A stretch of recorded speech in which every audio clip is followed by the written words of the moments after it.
Rajendra Pachauri is supposed to be the chairman of the IPCC. Now, this is odd because he is a railroad engineer. Yes, we're always hearing that if you want to talk about the climate, you have to be a climatologist, a four-star climatologist at least. But he's not a climatologist. No, all you have to be is somebody who goes along with the nonsense. It doesn't matter what qualifications you have or don't have, as long as you're willing to agree to what the extreme left wishes you to agree. Rajendra Pachauri saw very early on that the thing to do is to pretend to agree with the climate nonsense. He himself doesn't know enough climate science to know one way or the other whether what he is saying is right. I went to a lecture that he gave at the University of Copenhagen 3 nights ago. In that lecture, he told lie after lie after lie. It would have been lies if he had known what he was talking about, but he didn't.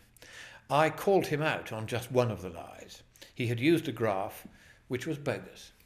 He was trying to pretend that the rate of increase in temperature has itself been increasing over the last 150 years globally. It hasn't. The technique he was using to pretend that it had came from an IPCC document, but it was bogus. It was invented by one of the scientists in the ClimateGate emails. It was a bogus, fraudulent graph designed so that scientists could make money whipping up fears about climate change. So I confronted him with this. And I said, this is fraudulent. You ought not to use it. I explained why it was wrong. I gave him 48 hours to correct it. And I gave him a letter, 10 pages long, explaining in great detail, including an answer I'd got from the British government obtained from the IPCC about this graph, that it was wrong. I gave him 48 hours to reply. He didn't reply. I am now going to turn that letter over to the Indian police, and I am going to say that Rajendra Pachauri is a fraudster on one of the biggest scales I've ever seen in the world. Because while he has been chairman of the IPCC, he has also been chairman of the Tata Steel Industries Energy Research Institute, which employs 700 people worldwide. One of its subsidiaries, Tata Biotech, is currently bidding for a contract to clean up the oil fields of Kuwait after Saddam Hussein set them on fire. And that contract is being awarded, guess who by? By the UN, of which Pachauri is a senior official. Mm-hmm.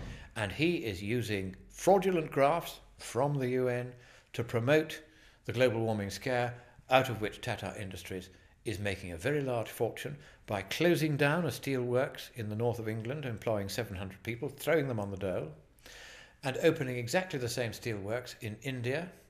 It gains money from the British government for reducing Britain's carbon footprint.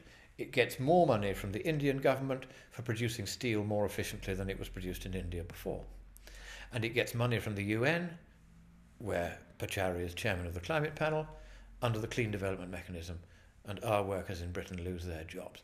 That is financial fraud on a monstrous scale when this man uses a graph which I told him was wrong. I gave him 48 hours to come back to me.